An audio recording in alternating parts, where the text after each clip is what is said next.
This week, the Lyrid meteor shower lights up the sky, one of the oldest known, dating all the way back to 687 BCE. And meteorologist Chris Michaels is joined by NASA Ambassador Tony Rice to talk about how you can catch the best view. This is awesome. This is really cool. I've been looking forward to this all morning. Tony and I have known each other a while, and it's taken 9 months to finally make this happen. But special reason because of the Lyrid meteor shower. So when does it start, and when's probably like the best night to get out and see them? It's been going on for a couple of days, and this one's a little bit different from other ones in that it has a very broad peak. Tonight is actually the best night to look at it, tonight into tomorrow morning. But tonight or tomorrow night is a pretty good night to get out and take a look. Awesome. So you were saying how it's kind of different than others. We oftentimes hear about the Geminids, the Perseids, some of these annual meteor showers. How would you say this one is maybe a little different from those two? Different's the right word, so I want to set expectations properly. Okay. Don't expect to see dozens and dozens tonight. This is not that kind of meteor shower. What makes this one a little bit different is the parent comet that's coming from, and Michelle mentioned it goes back a long, long way. Yeah. There's a very broad stream of dust and debris that we're going through. The little bits of dust are closer to a grain of rice and less the grain of sand. They're very, very small, but they burn very brightly. Mm-hmm. We won't see a lot of meteors, but they could be very, very bright.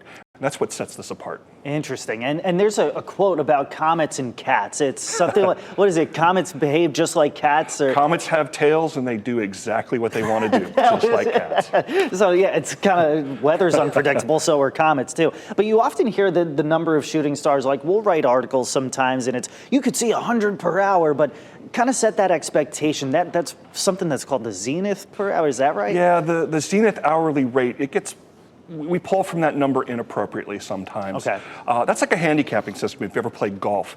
It's to set all the different observations that might go on around the world about the meteor shower, set them all on kind of the same playing field. It artificially moves the point in the sky where they're coming up from directly overhead, eliminates all the light pollution and all the clouds, all the things that you don't see meteors. So when you see those really big numbers, distrust them. You're not going to see them on WRAL. Exactly, yeah. And one of the things that we often talk about is finding a dark spot, giving your eyes some time to adjust. But there's something else that we're talking about, not just a meteor shower, but now a rocket launch. We're going to shift gears here. You don't necessarily need to adjust your eyes, but there is another launch tonight. Kind of fill us in on that. Yeah, so SpaceX launched this morning from one point at Cape Canaveral, and then on another launch pad, they're going to launch tonight around 8:48. That's time to start looking. Look to the south initially, kind of the southwest, and we might be able to see it just because of the timing.